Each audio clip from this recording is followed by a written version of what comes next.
こんにちは。こんにちは。今日ははい。ゆうさんと散歩です。散歩です。いいですね。散歩です。結構散歩しましたね。結構しました。もう2時間ぐらい歩きましたね。うん。うん。でもね、今日寒い。寒いですね。寒い。どんよりとした。そう、最近ね、うん。東京めっちゃ寒い。ああね、だって2日前でしたっけ？雪降りましたよね。あ、降った。ゆうさんが日本に帰ってきたのはいつですか1週間ぐらい前ですね。？1週間ぐらい前なんだ。うん。もうその頃からめっちゃ寒かったですよ。あ、でも、僕が日本に着いた時は、もう小春日和で最高気温20度とかで、そうで一気に寒くなったじゃないですか。あ、ここ2、3日でね。そう、なのでなんか春の陽気から、冬のね雪景色までいろいろ楽しめましたよ。あ、そうか。メキシコの方が当然あったかいですよね。あったかいですね。むしろ暑いですね。今？半袖？いや、そうですよ。もう最高気温35度ぐらいいってるんじゃないですか。メキシコってそんな暑いんですか？暑いですよ。だって北半球ですよね。そう、でも緯度的に言うと、ハワイとかと同じぐらいのそうなんだ。緯度なので、緯度ですよね。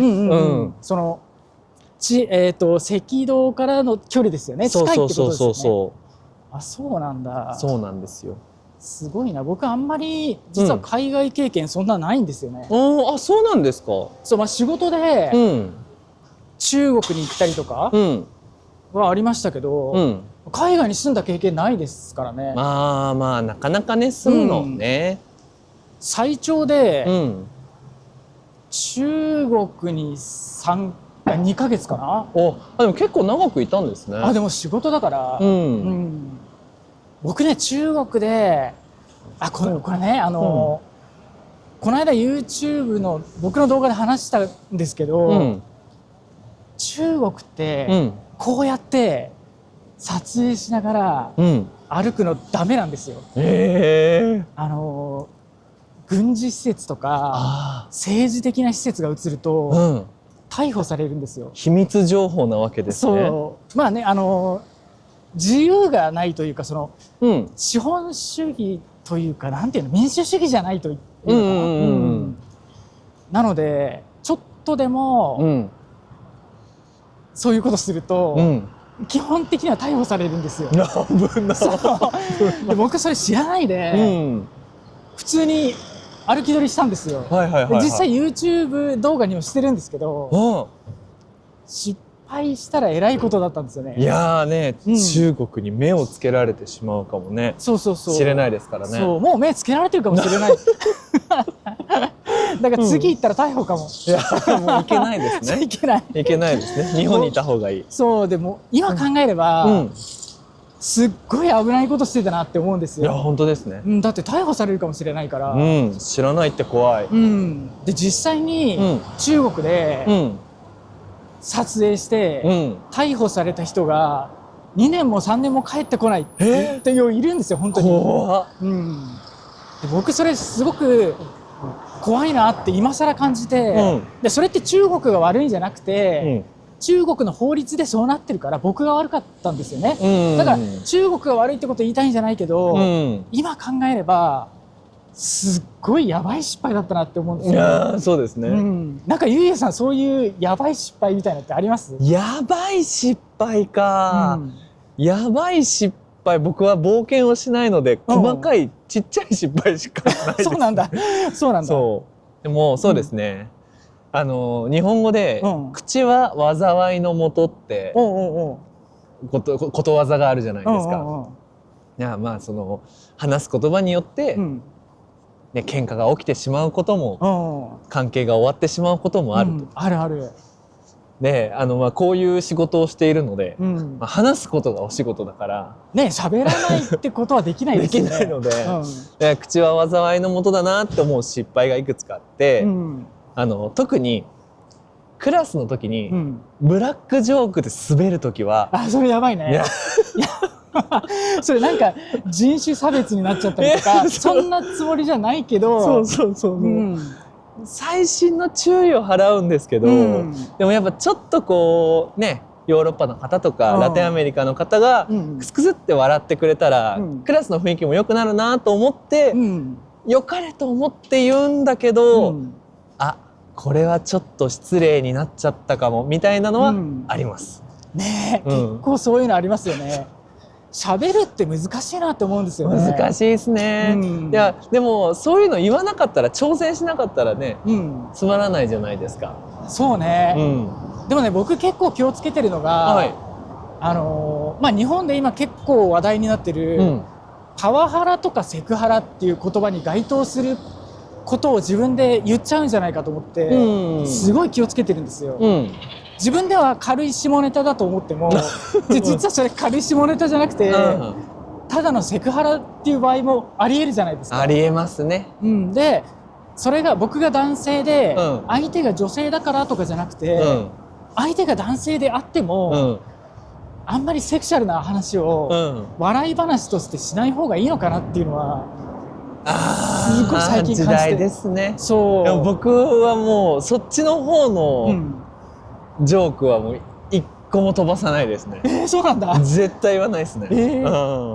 じゃあどういう冗談言うんですか？なんか例えば、みんな分かりましたかって言ってまあまあとか、まあまあ分かりましたとかって言ったら、大体まあまあとかっていう人は分かってないよねとか。それを笑うか笑わないかって結構絶妙なラインですよね。でやっぱそのいいブラックジョークって、そのなんか強すぎないし弱すぎないこの絶妙なラインっていうのが大事じゃないですか。そういうでもそれは失敗というのかな。そうね。なんか日本語教師あるあるの。そうそう。でもう一個これはもう本当に失敗したなっていうことがあって、それは中学校の話なんですけど、僕のお友達というかクラスメートにある男の子がいたんですけど、その方がいいかな。その子が中学生ながら小説を書いていたんですよ。すごいですね。すごいことじゃないですか。すごいことじゃないですか。なんだけどでも中学校の時って、なんかあんまりみんながやらないことをやるのって変なやつみたいな。確かにね。そう、でなかなかこうすごい世界観の小説で、それを僕はバカにしてしまったんですよ。こんななんか変なこと書いてんの？お前って変なやつだねって言ったのが、いまだになんか自分を苦しめます。言わなきゃよかったなって。あれは。いやでも、若ければ若いだけそういう失敗があって、そういう経験をして成長していくから、まあ別になんか僕はそれで成長できたからいいんですけど、それでもしもう中学校から会ってないんですけど、その子がなんかじゃあやめようって言ってその人の夢を一つ壊してしまったら、なんか良くないなっていうのを自分が本を書きながら思うんですよ。今やってるからね。今小説やってるから。だから、とにかく頑張ってる人をバカにしちゃダメだっていうのをその時に学びました。いやでもね、例えば日本人で有名な人で、アメリカのメジャーリーグで活躍したイチローはバカにされてその悔しい気持ちをエネルギーに変えてスーパースターになったっていう人もいるから、まあそうですね。別にね、その何か言われただけでやめちゃうんだったら、もともとちょっと意識が弱かったかなっていう気持ち。いや僕は結構ねちょっとその厳しめに思うから、だから日本語学習を始めて、すぐにやめる人もいるじゃないですか。だからそれはそれで仕方ないのかなって思うんですよね。で僕は一生懸命教えたけど、でもやっぱりね、いろんな事情があって辞める人もいるから、それを一個一個あの人が日本語の勉強をやめたの僕のせいかもとかって思ってたら、この仕事はできないから、僕はそういうなんていうのかな、ちょっと何かがあったぐらいで辞めちゃうんだったら、まあ最初からあまり高い意識じゃなかったかなとか思っちゃうんですよね。そっか。そうだからそうですね。僕もそういうことも考えられますね。そう、僕はあんまりねそれ失敗って感じにしないかな。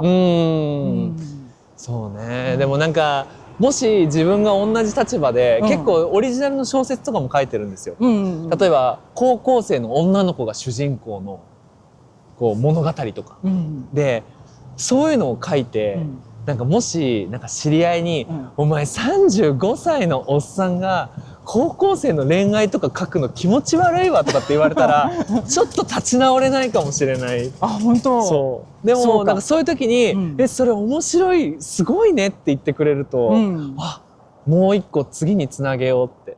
うん、じゃあ分かった、ゆいゆさんは、うん、褒められて成長するタイプだですねでしょうね。で日本人って割と否定されて悔しいっていう気持ちで、うん、成長する人が多いから、あ、そうかもしれないですね。なんかだからね、叱って育てる文化って、うん、日本のこの文化ってそういうところから来てるんじゃないかなって。ああ、まあそうですね、うん、ダメだぞって。そうで、ゆうゆうさんが、うん、日本のそういう文化を好きじゃないのは、うん、ゆうゆうさんが怒られて成長するタイプじゃないからなんですよ。ああ、かもしれないですね。